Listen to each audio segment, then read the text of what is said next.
Thank you very much, Ben Troy Njue from Broadcasting House in Nairobi. Indeed, we are coming to you live from Parliament Buildings in Nairobi. It is a Thursday, the 12th day of November. The year is 2020.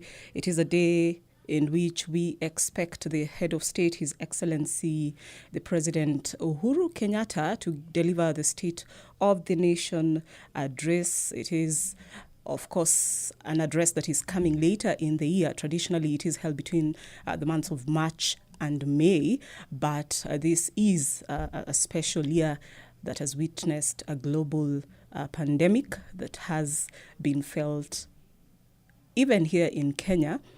Sites from Parliament, presence of Parliament, His Excellency, the President, is already within this space, and anytime now he is expected to come into the chambers of the National Assembly where this speech will be delivered. It is a joint sitting of the National Assembly and the Senate. However, it is being conducted in compliance with the Ministry of Health regulations as far as containing the spread of the novel coronavirus is concerned, and therefore they're quite it will be quite a small gathering by all standards, just about 114 members inside the chambers.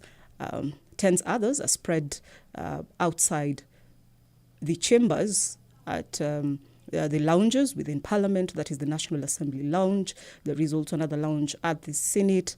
There are tents that have been put up within the presence of Parliament where members of the National Assembly and the Senate who have not found space within the chambers can follow proceedings from. This address is in compliance with the Constitution of Kenya, Article 132, that requires the President to address a special sitting of Parliament every year and report in an address to the nation all measures taken and progress achieved in realization of the national values. These national values are enshrined in Article 10 of the Constitution of Kenya, and I will briefly state them.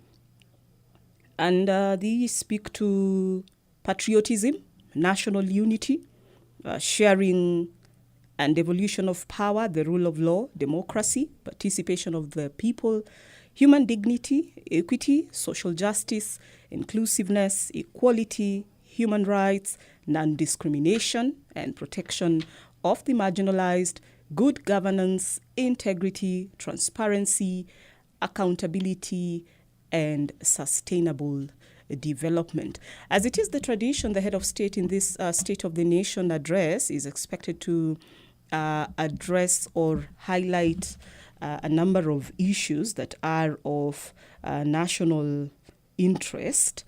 And so just to give you a brief rundown, the only item on the order paper this afternoon is this very special joint sitting. And so what we will have is a procession into the National Assembly of the President, accompanied by the speakers of both houses.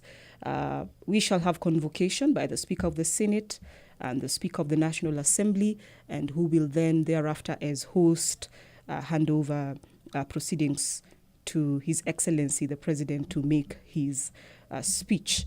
After that speech, both speakers will adjourn sittings, and being a Thursday, that means plenary sessions shall be resuming next Tuesday. Another item that is supposed to be considered this afternoon is the launch of the bilingual version of the National Assembly Standing Orders. This exercise will be conducted at the Parliamentary Courtyard. You will remember that the bilingual version, that is the English and Kiswahili versions of the National Assembly Standing Orders, were launched in Parliament in October last year. And so today, His Excellency the President will be officiating the state launch of that document. The standing orders, which is taken as the law or the Bible that guides proceedings in the National Assembly. The Senate also do have theirs. Members of the National Assembly and the Senate there are just engaging, catching up. The Honorable Damao Lekina, Senator Narok County, donning cultural attire. You will remember that this is something new. And of course, during these times, we are experiencing a new normal. And he did have a similar outfit on Tuesday during Senate proceedings. And that particular outfit was given the thumbs up by none other than the Speaker of the Senate, Honorable Kenneth Lusaka. And so that will be the reason he is wearing that Maasai cultural attire. This is a broadcast made possible by the Parliamentary Broadcasting Unit in conjunction with the Kenya Broadcasting Corporation. And of course, it is live on all platforms. You will find it on Facebook, on Twitter, on YouTube. Similar broadcast underway on KBC Radio Taifa. Proceedings there guided by my colleague Samuel Musita. My name is Vereso Mwanga, and I want to welcome you to this particular special sitting as we await the entry of the President. At this very moment, His Excellency is within the precincts of Parliament, having arrived at about 10 minutes, or rather 20 minutes past the hour, which is 2 p.m. At the moment, he is at the Senate lounge, where he is getting a brief before making his way here. It will be his first speech since we witnessed a change in the House leadership as far as the majority party and minority party leadership is concerned in both the Senate and the National Assembly. Currently, we have the Honorable Amos Kimunya as the leader of majority here in the National Assembly, where this special sitting will be undertaken. His counterpart in the Senate is the Honorable Samuel Pogisio. And also interesting times, really, in view of the COVID-19 pandemic, an issue we expect the head of state to tackle or to address this afternoon, by at least giving the status as per the national or government outlook. So far, we have 65,804 cases of coronavirus reported in the country. The death toll is on the rise at 1,180 as per statistics released by the Ministry of Health yesterday, that is Wednesday, the 11th of November 2020. So far, 2,148 health workers have succumbed to the virus in the line of duty. And so this is quite an issue. It is a global matter, and one that has cascaded down to Kenya, which is really feeling its impact, an impact that has stretched to all sectors of the economy. And we expect the President to highlight that this afternoon. Just a brief of what he spoke to last year. It was on the 4th of April 2019 in this very chambers. The head of state at that time lauded the success of devolution and all the players involved in making sure devolved units in the country are working.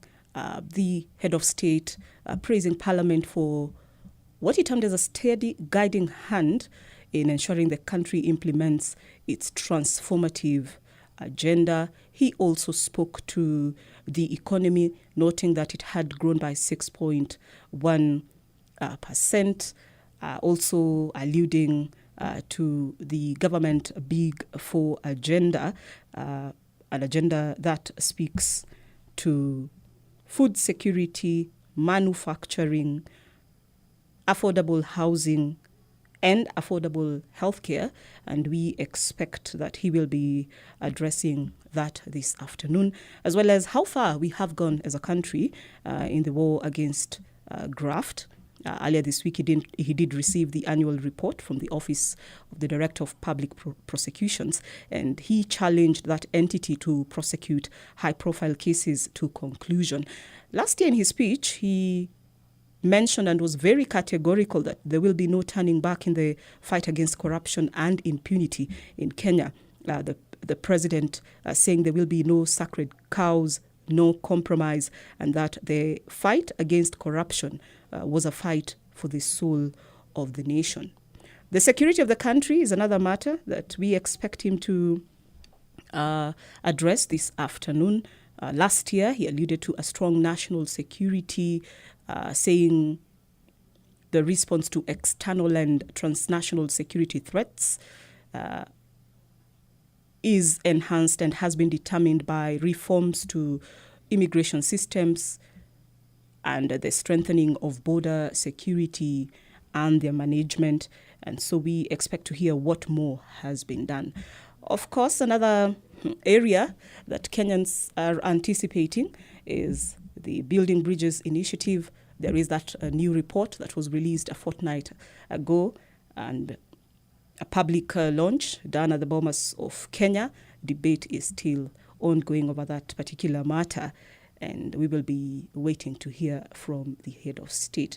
As you can see, there are a number of invited guests. We've just seen that interaction there by the Deputy President, Honorable Dr. William Ruto, former Premier Raila Odinga there, Wiper Party leader Kalonzo Musyoka. On your screens now, the head of state, His Excellency President Uhuru Kenyatta, accompanied by the Speaker of the National Assembly, Justin Muturi, and the Speaker of the Senate, Kenneth Lusaka. They are coming into the chambers so that the program can get underway this afternoon. A live broadcast brought to you by the Parliamentary Broadcasting Unit in conjunction with the Kenya Broadcasting Corporation.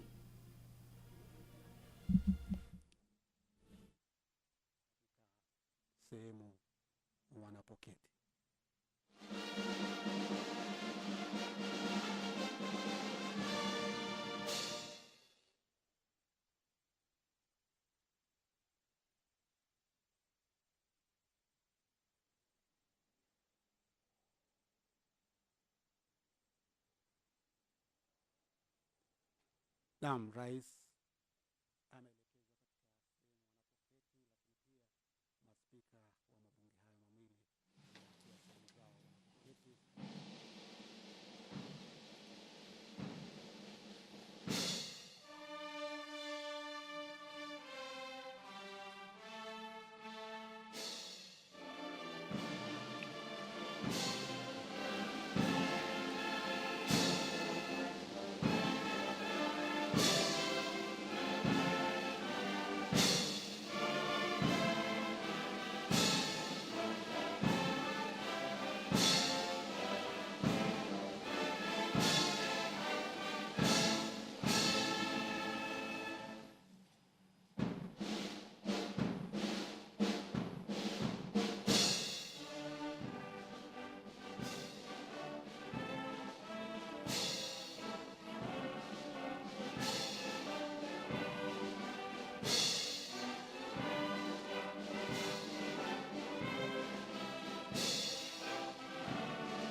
Let us pray.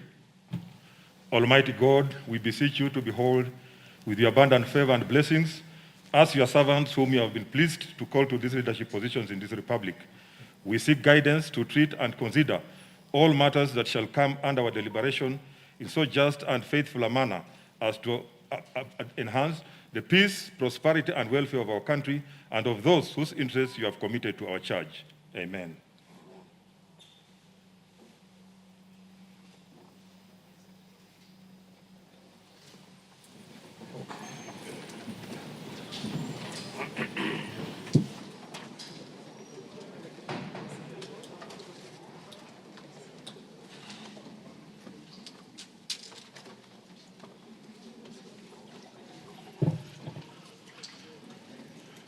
Your Excellency, Honorable Uhuru Kenyatta, President of the Republic of Kenya and Commander-in-Chief of the Kenya Defense Forces, the Right Honorable Speaker of the National Assembly, Honorable Justin Muturi, Honorable Members of Parliament, Article 1321B of the Constitution of Kenya requires the President to address a special sitting of the Parliament of Kenya once every year and at any other time.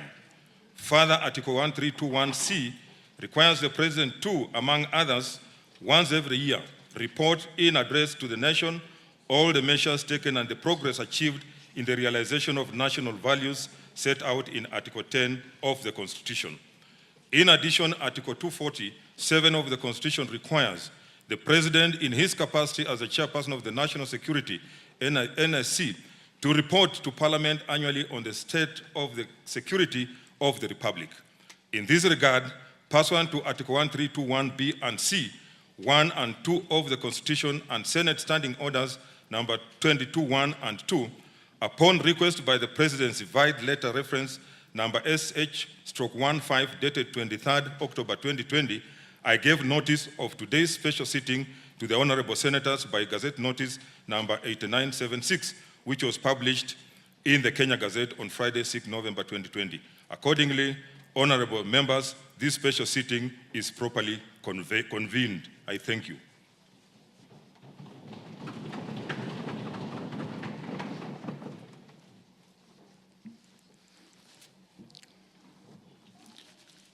Your Excellency, the Honorable Uhuru Kenyatta, CGH, President of the Republic of Kenya and Commander-in-Chief of Kenya Defense Forces, the Right Honorable Speaker of the Senate, Ken Saka, Honorable Members of Parliament,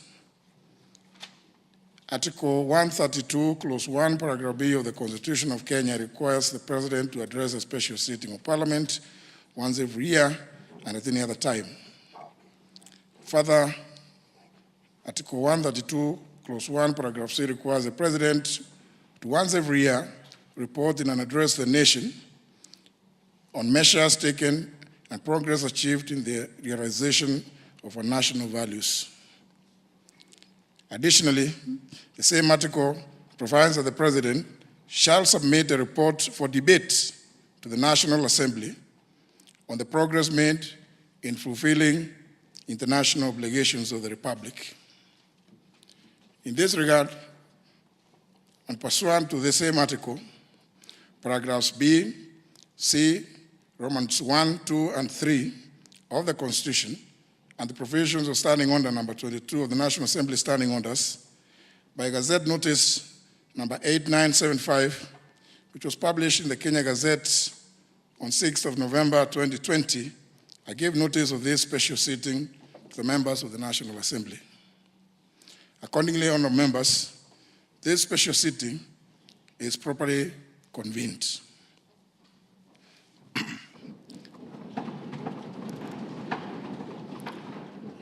Your Excellency, allow me, in the usual parliamentary practice, to recognize some key invited guests with us here today. Seated at the Speaker's row, I wish to recognize the Honorable Deputy President of the Republic of Kenya, His Excellency Dr. William Ruto, the former Prime Minister of the Republic of Kenya and the African Union's High Representative for Infrastructure Development in Africa, the Right Honorable Raila Amolo Odinga, and the former Vice Presidents of the Republic of Kenya, the Honorable Stephen Kalonzo Musyoka and the Honorable Musalia Mudavadi. May I also accord special recognition to the following other distinguished guests seated at the Speaker's Gallery, being the Honorable Wycliffe Oparanya, EGH, the Governor of Kakamega County, and also the Chairperson of the Council of Governors, and the Honorable Mike Sonko, the Governor of Nairobi. They are all welcome to Parliament today. Your Excellency, I take notes and I'm grateful for your acceptance to preside over the launch of the Kiswahili version of the National Assembly Standing Orders after today's address. This is going to be the second major milestone towards the use of Kiswahili in parliamentary proceedings after the first one in 1974, which was undertaken following a directive to Parliament by the founding father, His Excellency Jomo Kenyatta. Towards this end, I'm grateful that our public universities partnered with us in making the translation of the English version of our standing orders into Kiswahili. Of particular mention in this regard, Your Excellency, is the University of Nairobi, represented here today by the Vice Chancellor, Professor Stephen Kitahi Kiama,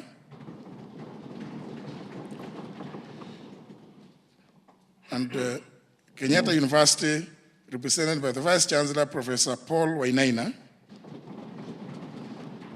and Moi University, represented today by the Vice Chancellor, Professor Isaac Kosgei. I acknowledge their presence. Your Excellency, accompanying the Vice Chancellors are the following Kiswahili experts who deserve special mention because they worked directly with the National Assembly team to make possible the translation of our standing orders to Kiswahili. They are Professor Mwangi Irihe, Professor Kitula Kingei, Professor Sierra Momanyi, Dr. Robert Oduori, Dr. Miriam Osore, Dr. James Michira, Mr. Vincent Magugu, and Mr. Nuhu Bakari. I salute them all. In the same breath, Your Excellency, I also wish to thank members of staff who painstakingly worked with the experts to deliver the Kiswahili standing orders. A special mention goes to the Clerk of the National Assembly, Mr. Michael Sialai, and Mrs. Samuel Njoroge and Kipkemboi Arab Kirui, the Director and Deputy Director of the Directorate of Legislative and Procedural Services, respectively.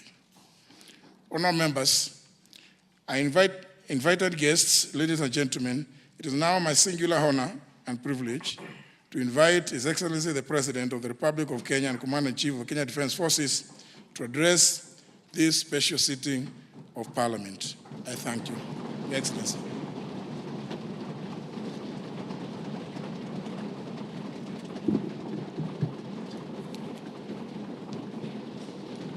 Asanteni sana.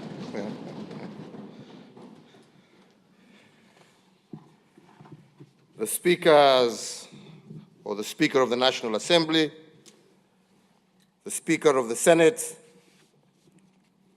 honorable members of Parliament, and all our distinguished guests, fellow Kenyans, it is my great pleasure today to join you as I report to the people of Kenya on the state of our nation.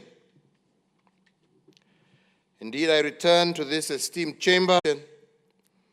I made a commitment to the nation during my last State of the Nation address that no child should be left behind, meaning that no child be denied their right to access education. I am pleased to report to this House that for the second year we have been able to achieve a transition rate of 100% from primary to secondary schools. And even as we prepare to reopen schools, I once again reiterate that no child will be left behind, even those who unfortunately have transitioned into being young parents. Honorable Speaker, we must say that in the face of these undoubtedly impressive gains, we must guard against resting on our laurels. The next frontier in the quest to providing education for all is to improve our education in Kenya by enhancing quality of education, both in terms of physical structure as well as content. It is evident that our public day and boarding secondary school infrastructure is overstretched. As a result, our students are suffering congestion in both classes and dormitories from pursuing what we know to be the right thing for our children. Rather, they should act as motivation for us to work even harder. Through a combination of interventions, both policy and financial, involving the Ministry of Education, county governments, and members of the National Assembly, through the National Government Constituency Development Fund, we shall have the necessary resources to address the infrastructure gap to our education sector conclusively within the next 24 months. In this regard, I therefore appeal to members of the National Assembly that the use of funds under your oversight should be used primarily to respond to the immediate and short-term needs of our learners. Currently, there is an urgent need for construction and equipping of more dormitories, classes, and other amenities to further facilitate ease of learning for our children. Indeed, conscious of the fact that significant financial resources will be deployed towards the construction of at least 12,500 new classrooms and related school facilities. And in that regard, the Ministry of Education and the Ministry of Transport, Infrastructure, Housing and Urban Development have been instructed that by the 1st of December 2020, to issue a new set of building guidelines for school infrastructure that allows the use of appropriate and cost-effective building technologies suited to the varied geographies of our nation. The intervention of these guidelines will achieve transparent and standardized bills of quantity that will guarantee value for taxpayer money. For every shilling that we put into school infrastructure, we must seek to obtain more classes built to acceptable standards.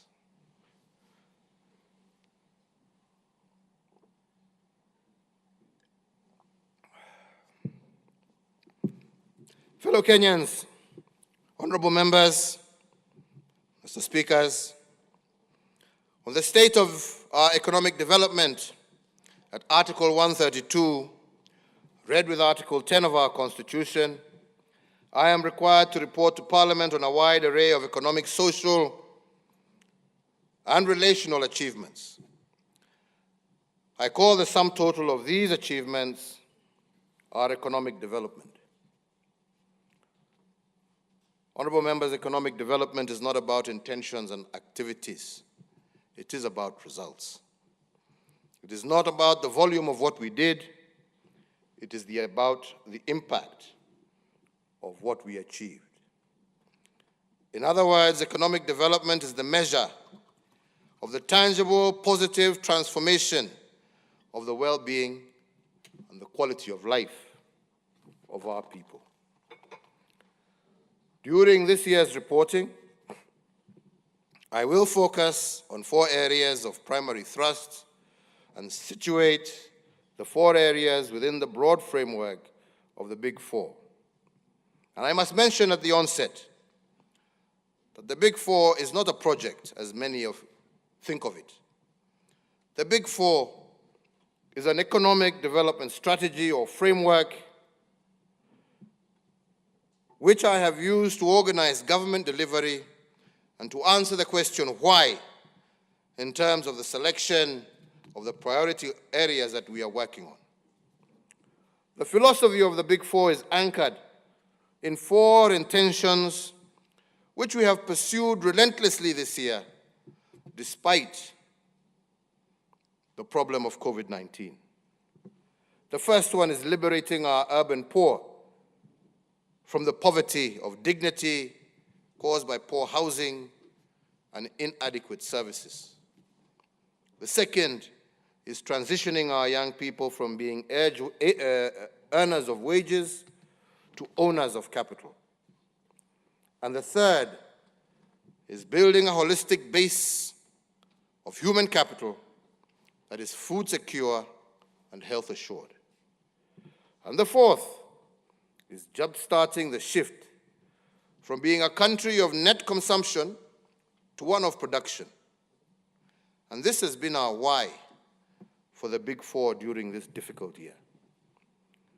Let me begin my report to you by discussing the poverty of dignity visited upon our urban poor.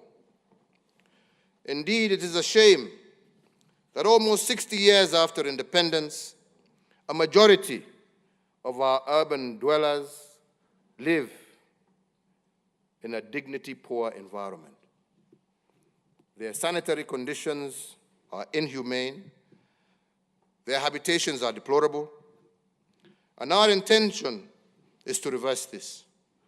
And the Nairobi Metropolitan Service is a pilot project that has been successful in rolling back the frontiers of this urban indignity. The other intervention we have engaged in is that of affordable housing under the Big Four. And my administration's pilot project at Park Road, Nairobi, is the first beacon on this journey that was delivered ahead of schedule and within budget. We have also concluded the successful incorporation and capitalization of the Kenya Mortgage Refinance Corporation. This corporation will improve mortgage affordability, increase the number of qualifying borrowers, and result in the expansion of the primary mortgage market and home ownership in Kenya, while also deepening the capital markets through large-scale, medium to long-time refinance options. I would also like to report that there are also ongoing reforms in the land sector to improve access to land as a factor of development. Towards further promoting and sustaining Kenya's national development, the National Land Titling Program continues apace. During my administration and over the last 7 years, 4.5 million new titles have been issued since 2013, as compared to 6 million titles issued from 1963 to the year 2013. These are not mere abstract statistics, honorable members. They represent very real gains from wananchi and the resolution also of long-standing historical land injustices. For example, just last week in Samburu County, only 2,000 group ranches were titled by the preceding administrations. Just over a month ago, I also issued a further 2,000 titles here in Embakasi Ranching in Nairobi. And the system is designed to enhance security of land records, improve accessibility, and also dramatically reduce the cost of land transactions. I call on all stakeholders, and in particular the Law Society of Kenya, to embrace and support this positive transformation that removes land information management in Kenya from its current 19th century system and standards to those that are more appropriate to the 21st century. Other reforms in this sector include the formulation of the Sectional Properties Bill to bring legal clarity to the ownership of sectional properties.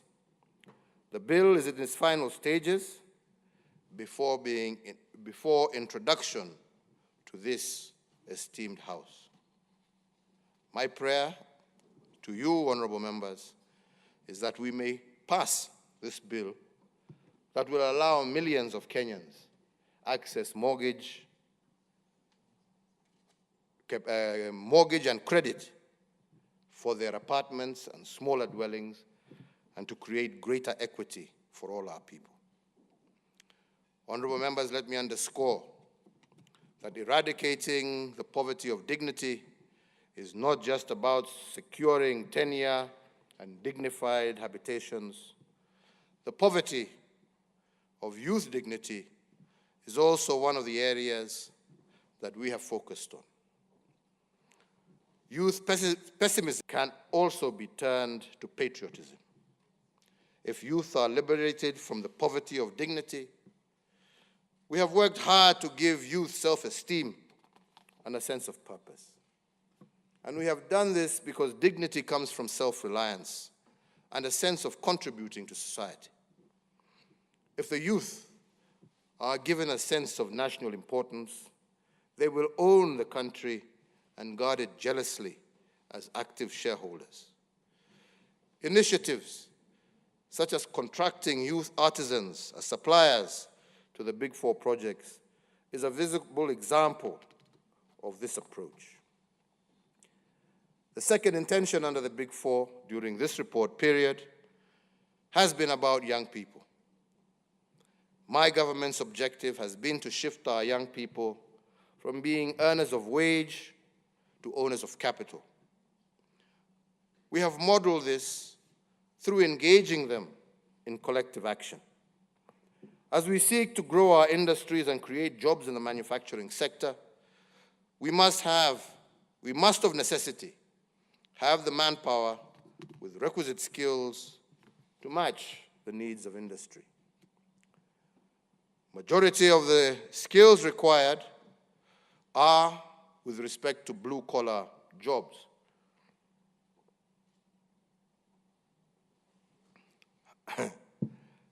To blue-collar jobs that need young men and women who understand the basics of the digital economy and who have the capacity to deploy both knowledge and ingenuity as they seek to solve practical problems. It has taken considerable effort on the part of my administration to educate both parents and young people that there is a viable education pathway for Form 4 leavers who do not achieve the necessary grades to pursue university programs. This pathway is anchored on the Technical and Vocational Training Program. Today, I'm proud to report that we have so far enrolled 430,598 students in 182 technical and vocational training colleges across the country. The curricula for these institutions has been developed in partnership with industry stakeholders in varied sectors of our economy, ranging from the automotive industry, oil and gas, maritime and shipping, to agro-processing. We are also collaborating closely with technology partners to develop curricula for basic digital skills to allow our young people to take advantage of opportunities within the digital economy. Indeed, barely a month ago, I launched a border scheme meant to bring together 1.4 million riders in that sector who actively support 5.2 million families across the country. What I told them was that in aggregate, these riders make a total of Kenya shillings 357 billion every year, which is more than the total disbursements that we make to 47 counties through the National Exchequer, which presently stands at Kenya shillings 316 billion annually. And what I told them with these statistics in mind, it is clear that border riders can come together and become owners of capital and holders of major investments. We are encouraging them to engage in saving schemes and to work together in order to create a capital base that will enable them to own petrol stations, border assembly factories, and other investments that can transform their lives.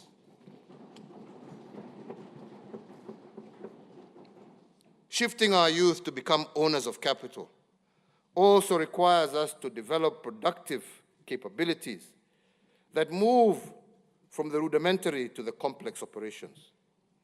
This is partly why we have revived Rivertex as a producer of textiles and a consumer of locally produced cotton.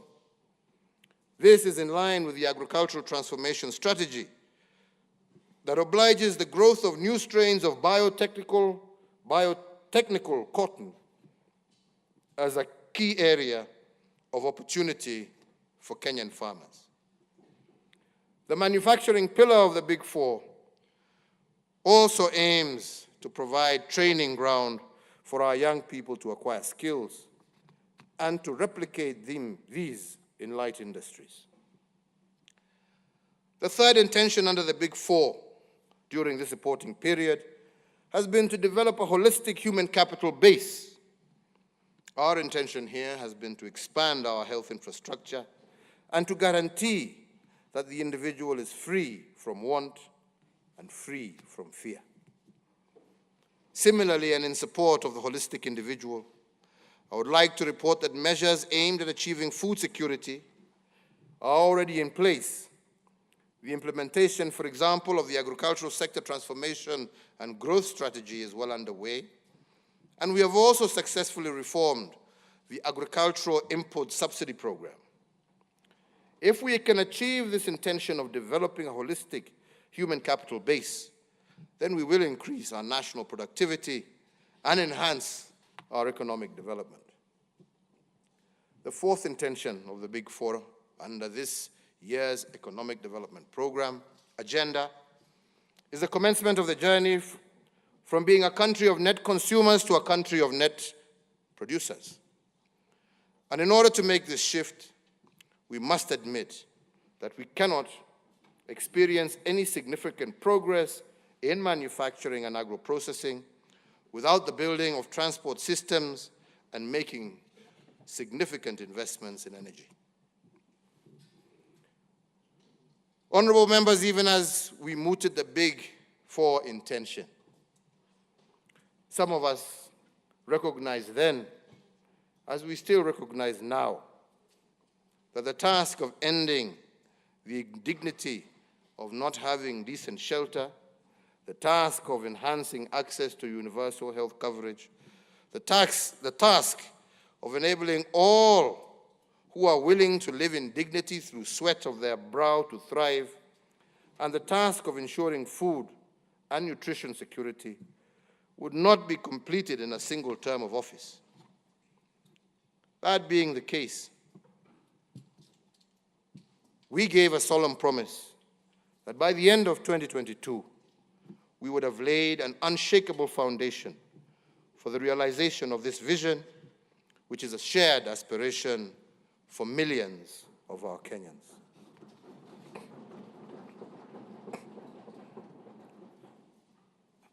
As an enabler to the Big Four agenda, my government will continue to roll out seminal programs in response to the needs of businesses, both large and small. We are continuously enhancing the ease of doing business and creating an enabling environment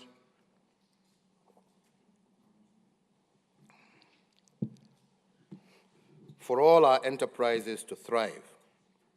Earlier this week, I commissioned a transit shed at the Kenya Railways, Nairobi, and dedicated it as a clearing point for cargo imported into the country by our small traders, saving them the agony and inconvenience of delayed clearing of their trade wares, as well as saving them considerable financial cost. The dividends of our sustained reforms and investments over the last few years continue to enhance our nation's competitiveness and ranking globally. We have recorded many milestones thus far, such as Kenya's 80 slot improvement since 2014, with our nation currently ranked at number 56 globally and ranked third in sub-Saharan Africa on the Ease of Doing Business Global Ranking Report. This from a low of 136th position globally in 2014.